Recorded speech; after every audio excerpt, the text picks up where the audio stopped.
Bon, amen. Ici, la première des choses que tu dois savoir,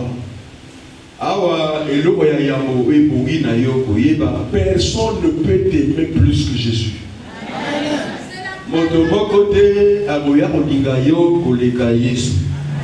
Je vous dis la vérité, personne, même pas un ange. Même ta femme ou ton mari ou tes enfants ou tes oncles, tout ce monde-là, personne ne peut t'aimer plus que Jésus.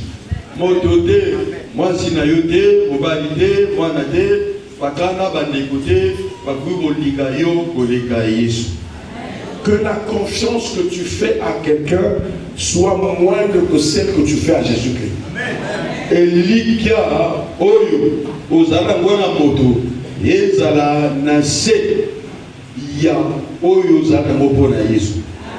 Et j'ajoute encore une phrase, ne déçois pas Jésus-Christ à cause d'une personne.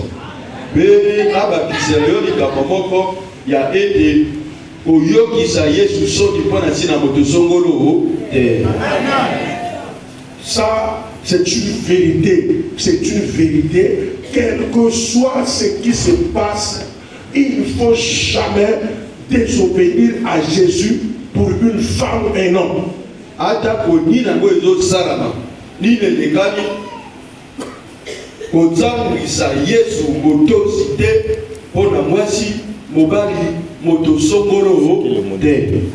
Son amour pour toi dépasse tout.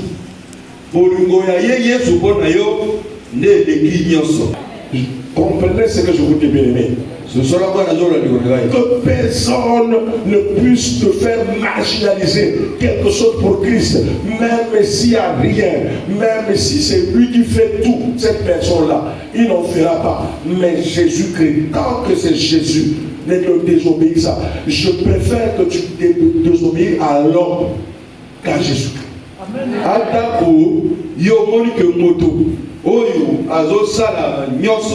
Oya sala makambo mingi pona yo de monangai liboso na Yesu koyokisa Yesu abosoni te Bible lobi te sengo mwana moto yake oto sanzabe kolika moto. Jamais bien. Je m'étonne même quand on peut dire qu'un serviteur de Dieu a laissé Dieu et est allé chez le diable. Moi je dis toujours qu'il n'a jamais été chez Dieu. Il est toujours du diable. Nakamaka koyoka sango balobi ba bisusu ete mosala nzambe songoro azili nzambe akenda ipana nzambe ngana ba songoro tala malamu moto mosala nzambe ngoko ba bengo mosala nzambe ayibaki nzambe ngo penza te azala yeka osangela satana na ndinga ngobomba. Parce que tu ne peux pas laisser celui qui s'est sacrifié. Il s'est donné lui-même. Il n'a pas utilisé la force ou l'argent. Il ne t'a pas aidé quand tu étais à l'hôpital. Non. Il est mort. Il a donné sa vie pour que tu vives. Donc tel que je prêche là, je ne pourrai pas le faire, mes bien-aimés, quel que soit ni l'argent, ni ce qu'on peut présenter, ni femme, ni homme. Je ne dois pas le désobéir parce que ce que Jésus a fait pour moi, cette femme ne le fera pas, l'argent ne le fera pas, les hommes ne le feront pas, rien ne le fera. Ce que Jésus a fait est unique. Et l'homme côté Yesu atako nyonso ona nazali nango ezala mongo mwasi bana eloko nini yango ezangisa ngai botosi liboso na Yesu te po o Yesu asala na nyonso wana eloko moko ekoka nango te. Dis amen, je vous l'avais dit. Ce que Jésus-Christ a fait, c'est incommensurable. Et si nous sommes loin des miracles grands, c'est la manière dont nous le considérons. Oh, mais dis amen, bien aimé. Dis encore amen. Dis encore amen. Je vous dis la vérité. Hier avant-hier, je priais. Nous avons prié pour un enfant de Dieu. Et il était si grave. Amen. Mais pour le deuxième jour, je vais prier. Cet enfant de Dieu a défié même les médecins. Même il dit, je ne fais pas ça, Jésus-Christ est avec moi. Ils ont dit, tu vas mourir.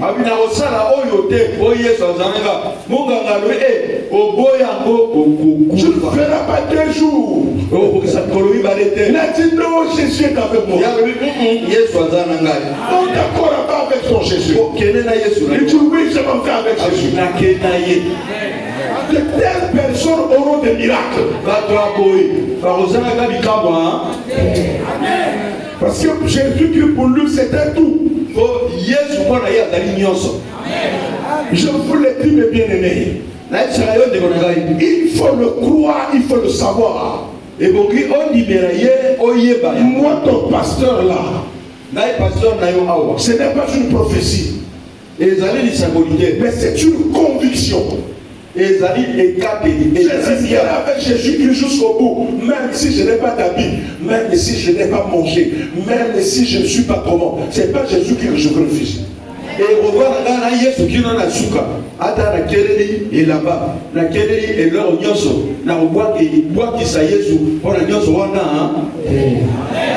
parce qu'avec Jésus-Christ, même si tu es mort, tu auras la vie éternelle.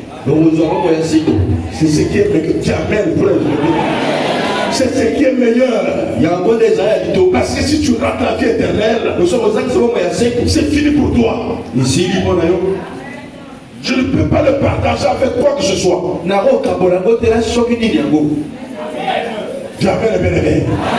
Son amour n'a pas de fin.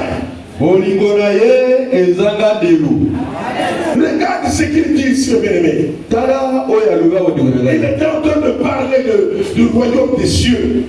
Et ils étaient très nombreux. Mais la nourriture qu'ils ont amenée, au fur et à mesure, c'était fini. Mais ils étaient dans un endroit où il n'y a pas la nourriture. Amen. Mais ils sont venus pour Jésus. Écoute-moi, ma soeur, mon frère.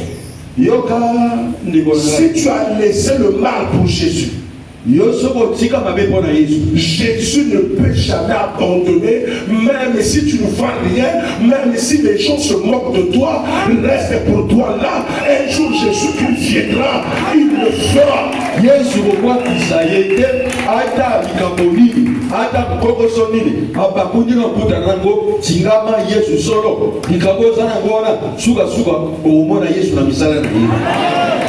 si tu es ne désobéis pas à Jésus-Christ.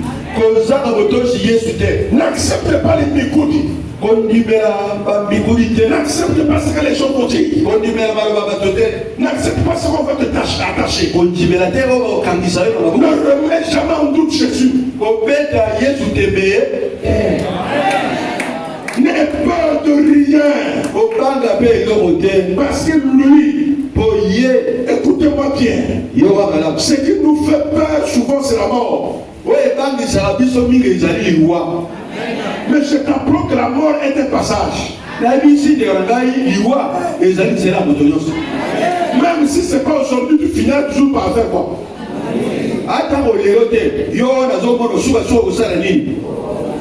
C'est comme ça qu'on confie le dessin qu'on va reporter. C'est un reportage. Ça ne veut pas dire que tu ne peux pas mourir. Non. Si on a reporté quelque chose, ne se moque pas de celui qui est mort le même jour-là. Non. Lui-même, ses souffrances sont finies. Mais toi, tu attends.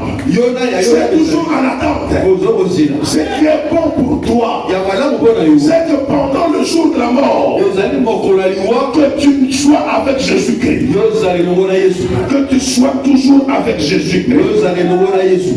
N'importe quelle position, manger ou malade ou l'argent ou sans argent,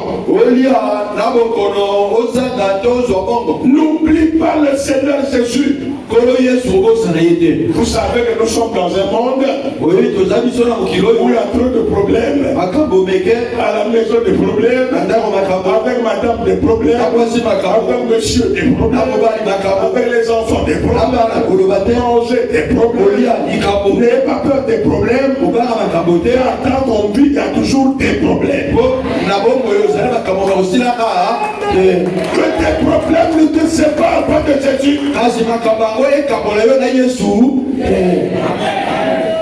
Alléluia. Sois fidèle parce que son amour n'a pas de fin.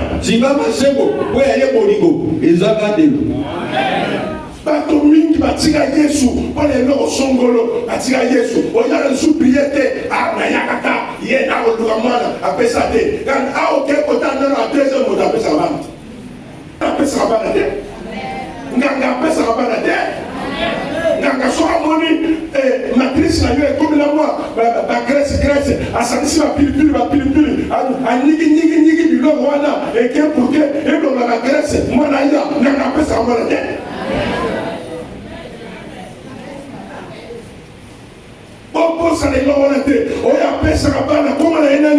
Jésus-Christ de Nazareth.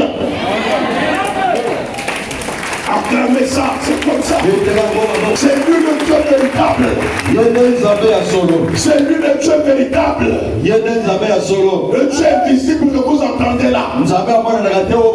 C'est Jésus de Nazareth.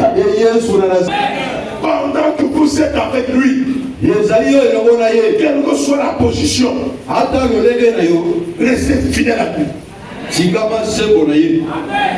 Ils étaient dans le désert, mais ils n'avaient pas à manger. En ce moment, il fallait se demander par quel moyen faut-il aller acheter la nourriture. On n'a pas de véhicule. Ils étaient fatigués. Ils étaient fatigués tous. Amen. Personne ne pouvait aller ailleurs. Mais leur assurance, c'est ça que je vous prêche. Quelle que soit la position que vous êtes, ayez l'assurance sur Jésus-Christ.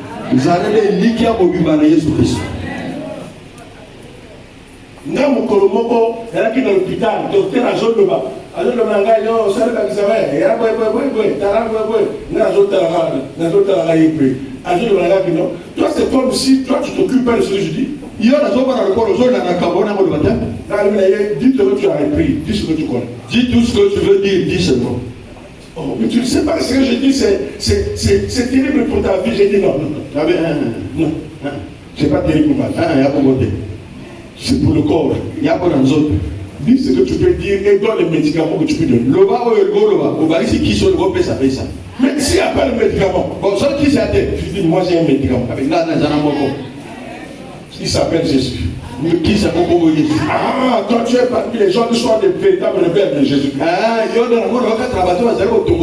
je suis plus qu'un rebelle. Je suis même un fou. Pour Jésus-Christ. Je m'en fous de ce que tu dis là.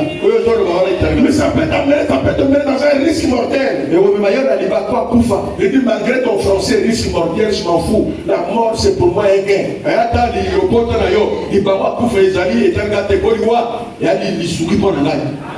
Oyebi que sobo kufita ozota na Yesu ya bien. Arabo abanga le wani ngaka. Abolo bakufa. Sobo kufita ozata kata kobanga Yesu eza bien. Oyebi to na le bakina motoyo akira osale comme na mwasa papa. Ana nini? Avant que ça soit trop tard. Il y a trop tard. Avant que Jésus-Christ retire la vie éternelle sur lui, invoquons la mort sur cet enfant pour qu'il meure afin que son âme soit sauvée. Donc tant que l'enfer est comme Yaka pour que la vie éternelle Paul était rapide pour le tuer. Sinon, il pouvait tout perdre. Ah, c'est profond. Moi, je vais vous prêcher ça. Qu'il meure afin que son âme soit sauvée. Écoutez-moi, mes bien-aimés. Prenez Jésus-Christ comme votre modèle. Jésus fait tout. Il n'y a rien qui peut passer outre Jésus. Quand vous êtes fidèle à lui, le diable commence à se retirer. Même si un maître magicien ou un sorcier vient vers toi, le diable va le laisser seul. Le diable va commencer à le retirer.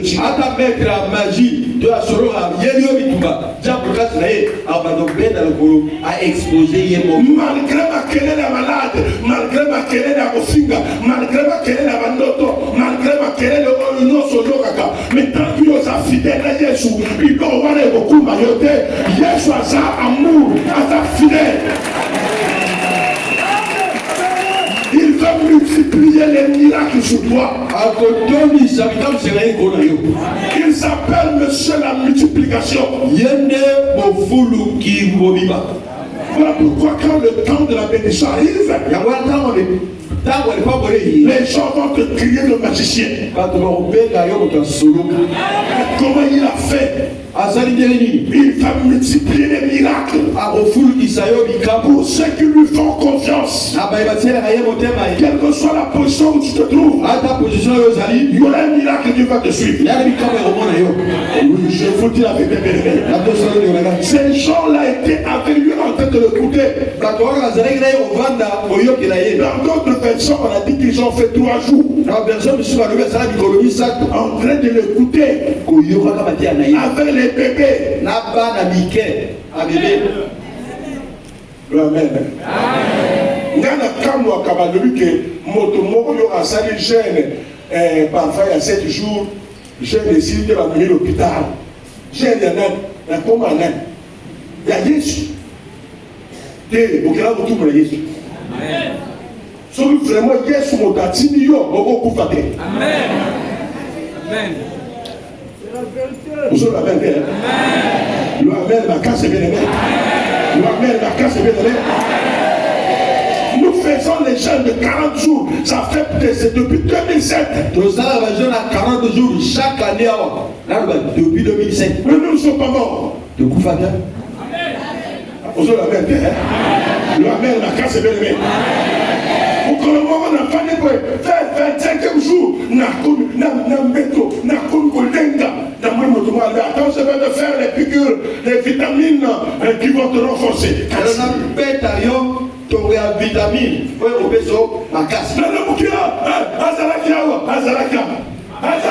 Le roi de bois, il vient toujours. Ne t'étonne pas. Ne sois pas inquiet. Avant que le problème devienne plus grave, Jésus qui va venir.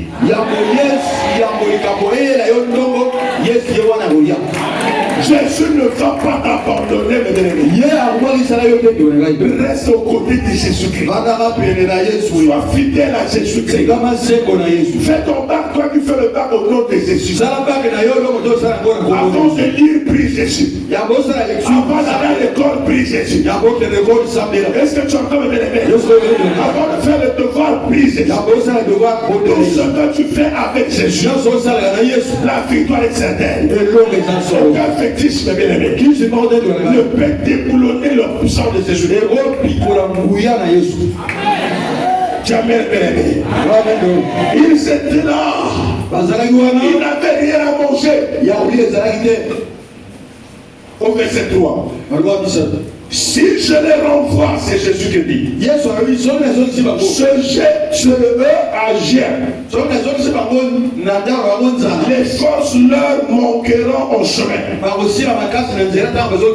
Eux sont venus de loin.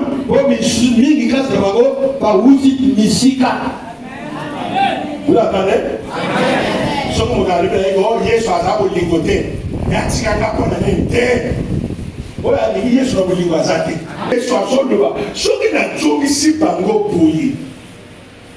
Ma force est aussi la nzela.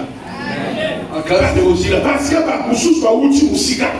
Parce que plusieurs d'entre eux reviennent de loin. Yo outi moussika na Yesu. Parce qu'ils viennent de loin avec Jésus. Ni yo monité, ni yo adori na yote. Au père de milongo pour na Yesu.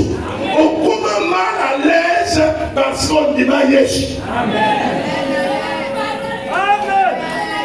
Bako critiquer passer na yo na tongo na midi na pokwa parce qu'on finit na yo moko. Pour na Yesu. La zone de Manayo Batowana. Si tu restes en vie, tu verras comment ils vont souffrir. Il ne les laissera jamais punis. Moto attaque Sakayo Kinya para Yesu. Nzambe ako confondre Yemaneko. Jésus n'aime pas qu'on se moque de celui qui le suit. Yesu aligaraté. Basi kabachola. Moto asamele baye. Amen. Azolo bana bango, mais tu n'as sigi yamba azolo, tu n'as sigi we ba perdre financière. Yo yemite souci o Yesu azada yo, azapona yo. Yo kansa azate azali. Amen. Il est omnipotent. Yazana buyanyo omniprésent. Azali bisiga yo omniscient. Mayele yonso. Amen. Son amour pour toi dépasse tout. Amen. Pendant que tu promènes un regard inquiet, ne sois pas inquiet. Jésus connaît ta situation.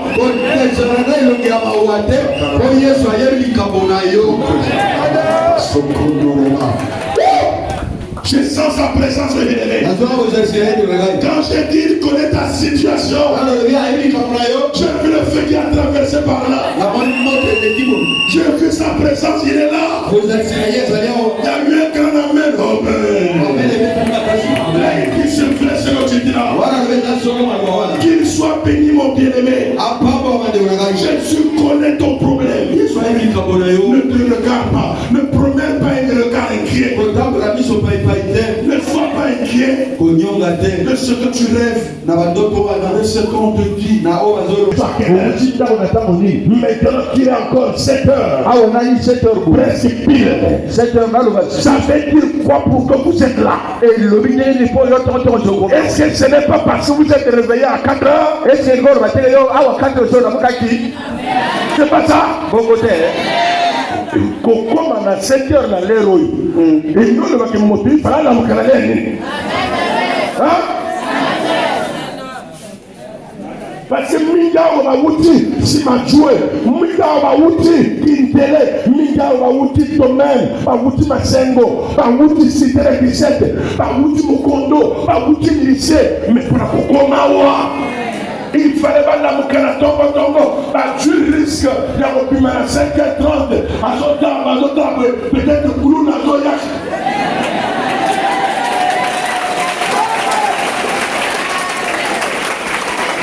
Pourquoi j'ai prié Seigneur? Je le dis tous les jours. Alors, nous avons la prière à Wassou, Koulou n'a pas aussi maman à Golgotha. Nous n'avons pas maillé l'homme dans le corps.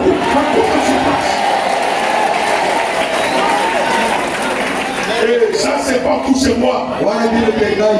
Chaque chanson que tu sors de la maison, il y a un ange qui est derrière toi. Parce que tu fais ça pour Jésus-Christ. Jamais. Son amour pour toi n'a pas de fin.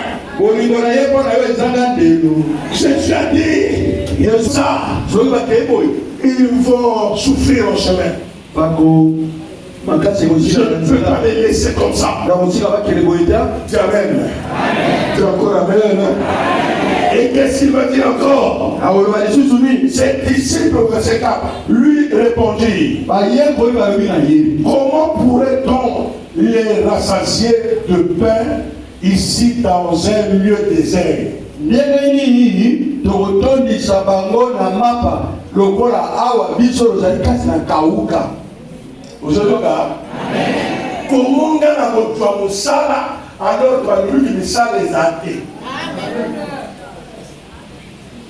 Comment notre mbongo alors que lui crise ses ailes. C'est pas vrai? commissaire, moi, à l'hôtel à la table, dans l'hôtel à Kawa, à lui, papa, la tire à Kawa, il y a marché à plateau, il y a Kunawana, il y a Vilwana, papa, la tire à Kawa, Kala, papa, sinon, Mikolo, crise, moi, était avec Karamounoko. Amen. Maintenant, il y a une crise. Crise, moi, il y a une crise. Pas comme la Bible que un temps où tu es en crise. Amen. Attendez là-dessus. Tout la garde, tout la sens est fait. Qu'on prononce la commoyo, la loi les atteint.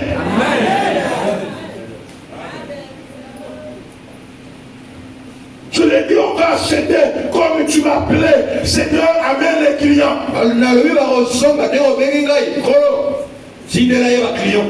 que les autres là, pour le fleur, la terre a pépé, voilà, la totale, la chinois, la sali, côté là, la commotion, la commotion, la chou, la commotion, papa, ouais, prophète.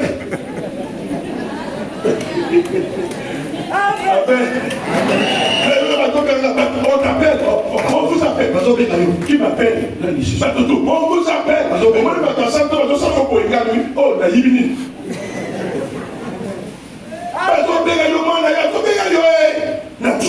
Qu'est-ce que c'est papa? Chinois, c'est Ayal. Chinois, ça fait pour que même des amis Ayal. Ton français. Parle le Guaragnos.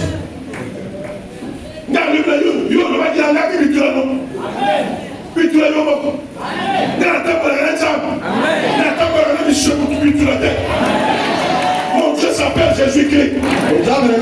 Mon Dieu c'est pas Bitoula. Alors si tu me dis, et si c'est pas Bitoula, mais là on n'achète pas. Pourquoi on n'achète pas? Je dis, parce que Jésus-Christ n'était pas encore d'accord. Quand Jésus-Christ sera d'accord, on va m'acheter. Si on ne va pas acheter, ce n'est pas parce qu'il y a Bitoula.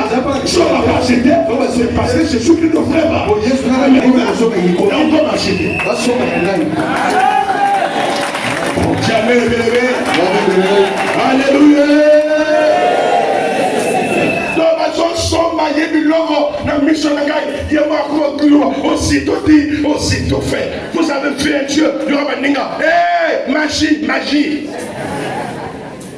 On va être touriste. Et l'homme a poisson et il magie. Minga va le rapport. Hein? Donc quand je suis na bando kia ou na bando pombwa na komi likola bila wa mamzu ba banda ela ki boyete na to ko te bato bino mo ko de boya ba miracle boya moto aboya ka miracle tango yo so suspecté et l'homme monene e go ya ka côté na yote. Donc, attends, hôtel continental ou quoi? L'hôtel, moi, international, continental, je ne sais pas quoi. Les gars, on a un mariage, dans le bateau. Mariage. Il y a un gars, ça, il y a un Wendy, copine à Wendy. Parce que le mariage est quelque chose. Il y a un enfant, il y a un enfant, il y a un enfant.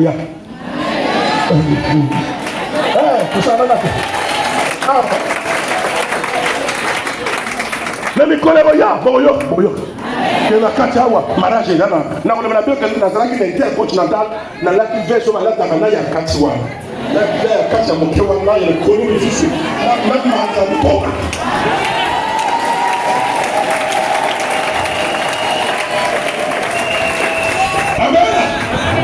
Amen. On est là d'abord. On est à la tête de la descendre. Voilà. Un matin. Donc, sur la coulée souffrée, c'est un matin. Donc, on a la moquette. Nous avons la guignosse.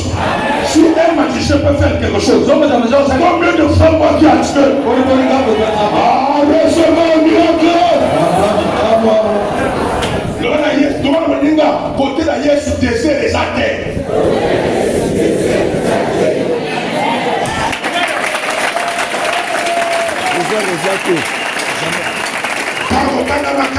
Kopanga makambo, yako perdre bango, yaki biloko minene, yako kuma be, donc so ni biloko minene kuma be. Biloko minene ya nzambe. Je Dieu a pas le désert. Et par exemple, kauka izate. Pour qu'on soit nango. Na bado yakawa, dans la télé kuna sa. Pipi kuna batakatwa yo kana le fumbe. C'est la voiture moderne. Oui, c'est ça. Les meilleures choses, les meilleures choses, c'est pour les chrétiens. Les meilleures choses, c'est pour les chrétiens. La santé, c'est pour les chrétiens. À manger, c'est pour les chrétiens. Habiller, c'est pour les chrétiens. Les voyages, c'est pour les chrétiens. Les comptes en banque, c'est pour les chrétiens. Les constructions, les immeubles, c'est pour les chrétiens. Les finances, c'est pour les chrétiens. Les affaires, c'est pour les chrétiens. Le 3 fois, je reçois.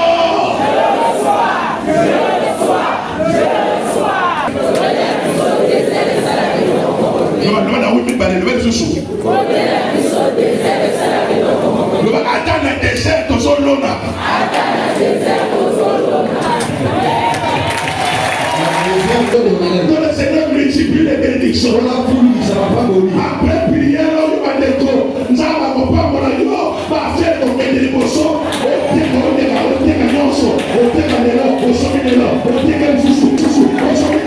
Ça va multiplier le commerce.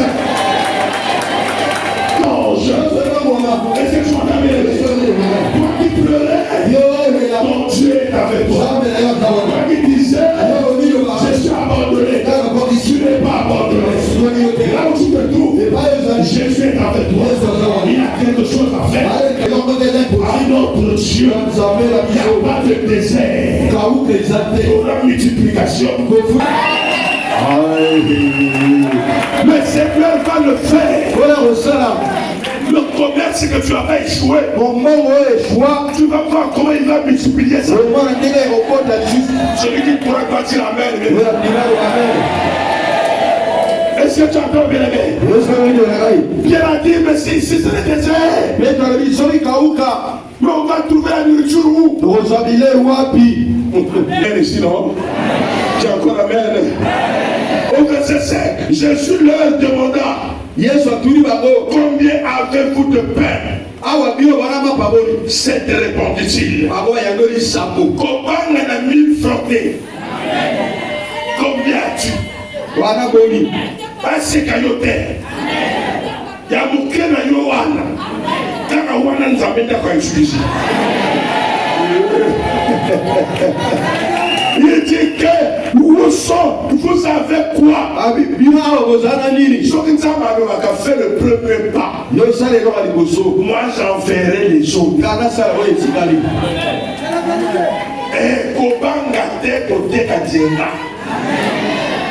Na simanzenga et kokoma kolouer ba camion. Ah, aujourd'hui la mettre. Le va mettre la casse et belle. Le va mettre la casse. Le va mettre la casse.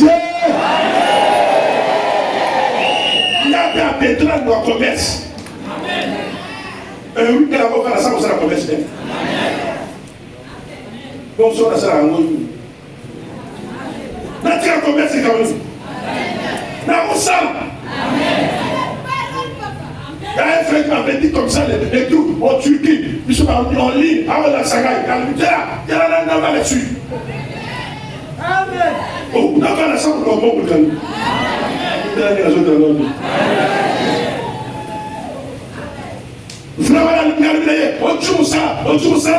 Oui, papa. Mais il pressé les affaires pour aller à lui, papa. La salaire, ça a 200 000 secondes. N'a pas la capitale. Donc il y a la que ça va faire. Amen. Vous l'avez dit comme ça. Ah, ça. À ça, la fonction publique. À ça, la cabinet sur un homme. À ça, la fonction à conseiller. À homme d'affaires. Non, voilà. Multiplication. Au fou qui. Ça va multiplier, on va recruter la promesse, on va recruter dans l'État, on va recruter dans la CNPC, ça va faire partout. Dans la multiplication, je dis fois 6, fois 10. Et ça, la maladie, la combo, la yesu. La combo, ça va partout. Bonjour la vérité. Le Amen, la cache est bien aimée. Alléluia. Alléluia. La maladie de moment à lui, papa. Parce que les gens prophètent pour une monnaie. Mais c'est un organisateur. Donc il y a papa, il y a tout ça, mais sinon, il faut ça. Parce qu'il y a un garçon à chef, au logo de l'écoute. Tu as comme secrétaire à chef, pour la mère du tété.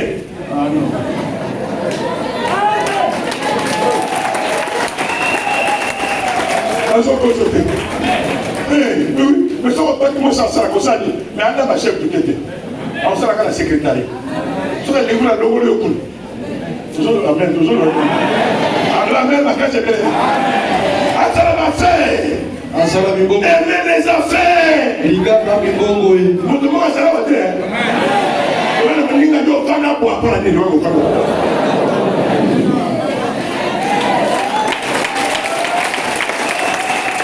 Loi de la multiplication. Mwango ya bofuluki. Loi de la multiplication. Mwango ya bofuluki. Ça va congolais, c'est l'homme qui déchire. Oh. Affaire minée, on est combien à passer. Il va être trop compliqué. Non, papa. Oh, ça va faire, hein? Hein? Sur le relevé qu'elle a fait. Les gablos. Le va ébaner, le va beaucoup. Voilà. Il a dit, vous avez combien de pain? A tout le voilà dit baboni. 7 pains. Sam. Kobanda, koyoka sonité. Ata obandi na koteka kuba. Koyoka sonité.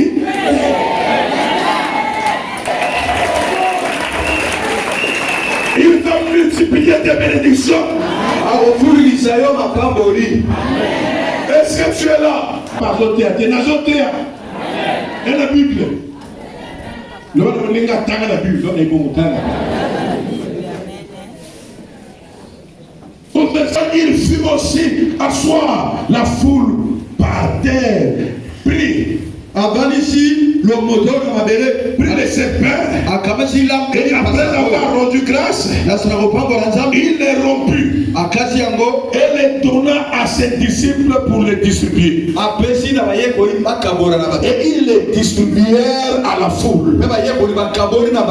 Il avait encore quelques petits poissons. Et Jésus ayant rendu grâce, il fut aussi distribué. Hein? Au verset 8, ils mangèrent. C'est là où je vais arriver. Ils mangèrent et quoi? Hein? Et ils furent rassasiés. Et l'os emporta cette corbeille pleine de morceaux de quoi? Qui restaient.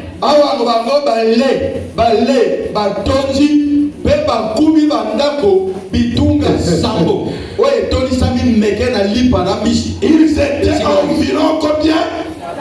4000. Ensuite Jésus les renvoya. Écoutez bien. Ouvre tes yeux. Peut-être que quand tu lis la Bible, c'est comme si c'est un livre d'histoire.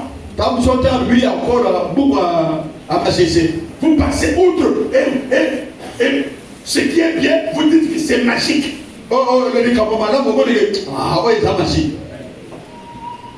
C'est comme si vous croyez que ce qui est écrit ici, ça ne s'accomplit pas.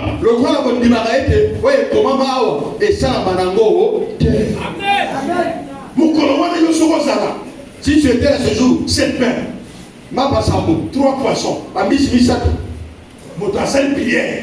Quelqu'un a pris 4000 balis, 4000 hommes, sans compter les femmes, même 15 000 femmes. Là où il y a 4000 hommes, tu as la base sur la rose à la bonne. Amen. Bali et s'il était, même ma corbeille. Et donc, même il est là, il y a la salle. Alléluia. Nzambe, au plus de 10 millions, il va 500.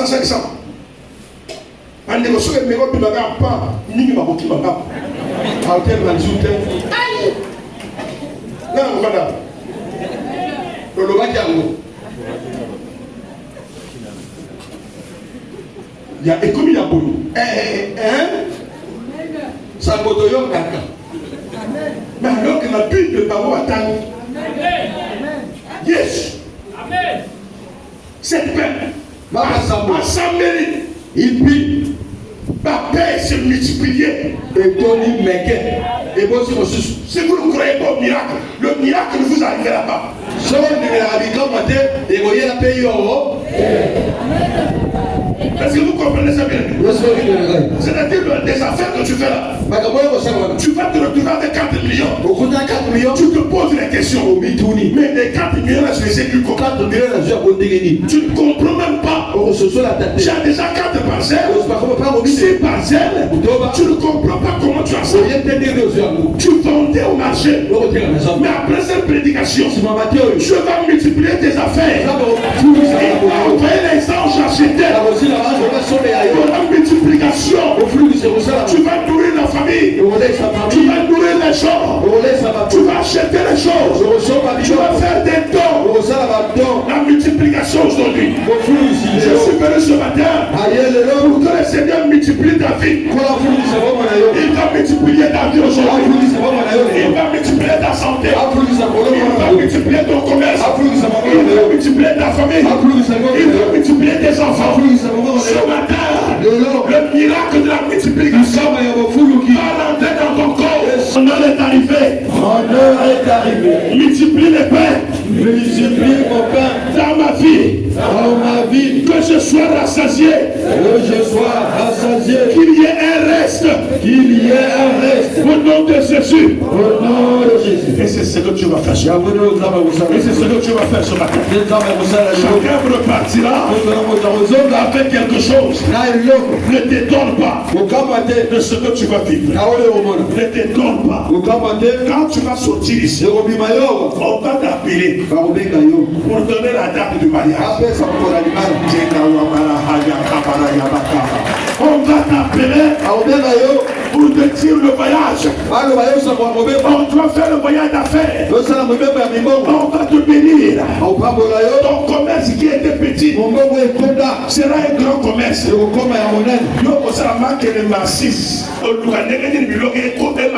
pas vrai. Pour que tu aies un sacrifice. Pour que tu aies un matin. Nous sommes des bisous à Zanangouya. Et ça, la prière. Ça se fait dans la prière. On a la sambe la loi ou au fil on a.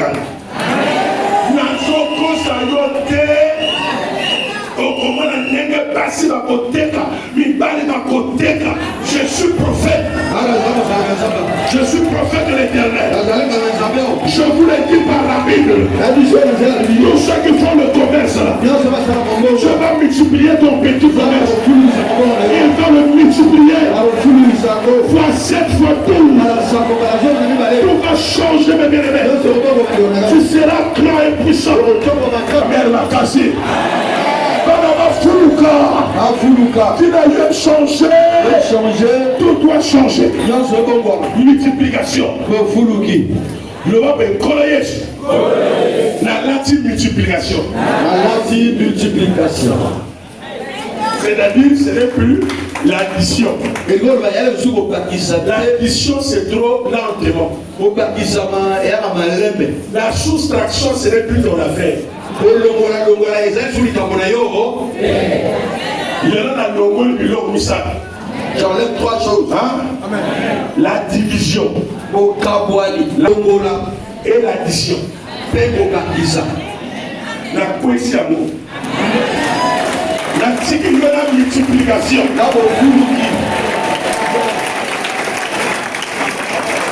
C'est dans la Bible, c'est les mathématiques. Je multiplie ta vie. Tu m'entends là? Je multiplie ta vie fois 1000. On va te faire un don que tu ne t'attendais pas. Tous les oubliés. Ah, je devrais oublier. Hier, il m'a dit, va dire à tous les oubliés. Vous connaissez les oubliés? C'est-à-dire, ce sont des personnes qu'on devrait bénir à longtemps. Est-ce que vous entendez bien aimé? Mais l'ennemi faisait que la bénédiction n'arrive pas. À chaque fois, il y a d'autres personnes qui bénissent. Mais tu n'as rien toujours. Mais c'est toi qui devrais bénéficier. À chaque fois, c'est d'autres personnes. À chaque fois, c'est d'autres personnes. Jusqu'à là, tu es fatigué. Tu te dis, mais pourquoi pas moi? Mais pourquoi je ne mérite rien? On les appelle les oubliés. Voilà pourquoi Dieu va mettre la multiplication. Au lieu qu'on te donne tranche par tranche, ton Dieu va accumuler tout ce que tu devrais avoir. N'oublie pas la prédication d'aujourd'hui. Je vais payer ton argent que tu as dépensé pour les maladies.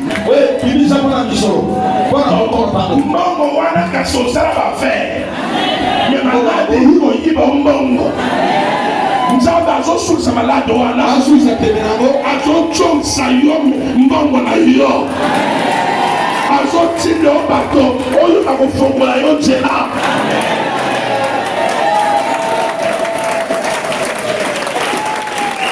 Na mikolo ekoya okofongola mitu 4 mitu 5 mpona kosala makelemba na yo moto ekopela okozwa mbongo.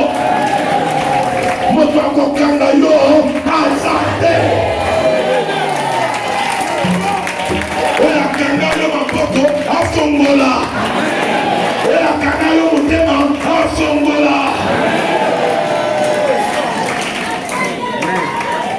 Kindoki la sécheresse eshuka lelo. Malédiction ya famille eshuka lelo. Malédiction nyonso ekomsanga boye. Malédiction nyonso ekomsanga boye. Esika na kombo na Yesu. Esika na kombo na Yesu. Allez,